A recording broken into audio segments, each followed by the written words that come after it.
Paano ikang hindi aantukin? Kaya haba-haba ika ng kung ano-ano ika pinapalabas nyo. Pakialam mo. Di ba?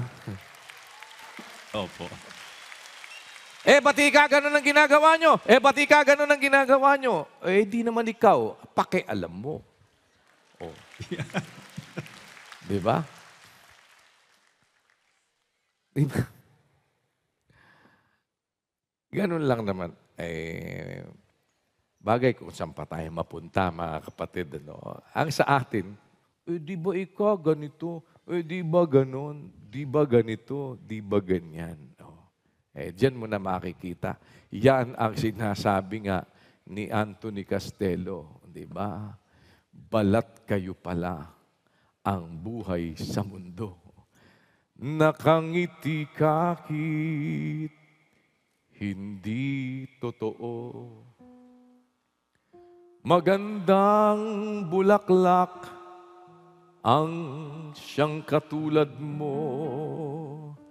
Ngunit paglapit ko'y walang bango. Balat kayo pala ang pag-ibig mo na natubog lang sa ginto. O kay sakit naman na sayang lang ang pag-ibig ko.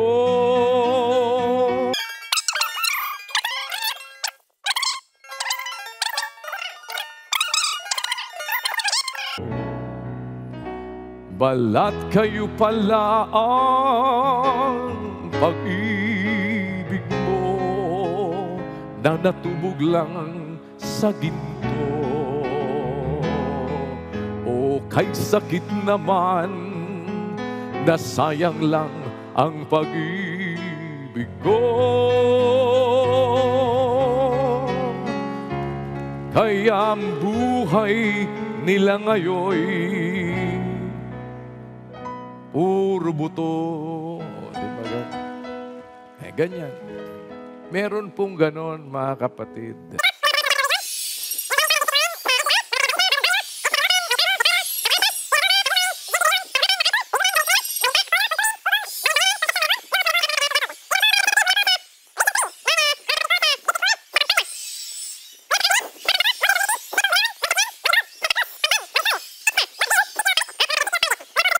Sa mga nakaraan nating pagkakatipon, kapatid na Rodel, kung saan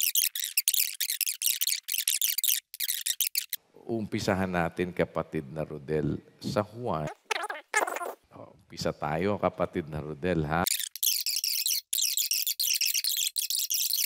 Di ko alam bakit ganyan ang tunog mo, no? Para kang nasa ilalim ng balon ni Jacob. Oo. Parang umaalingaw-ngaw eh. Hindi kaya nakarating dyan sa'yo si Tae na magandang lalaki. Nagbabalik eh. Parang merong something unusual. Ang sabi, uulitin ko, no? Nang mabuti, kapatid na Rodel. Kaya nga, sa kanyang ang tao lang naman, kapatid na Rodel, no? Yan ang dapat nating maintindihan. Ngayon, Brother Rodel, siya ding umakyat, kapatid na Rodel. Sabi, dun sa 4, kapatid na Rodel,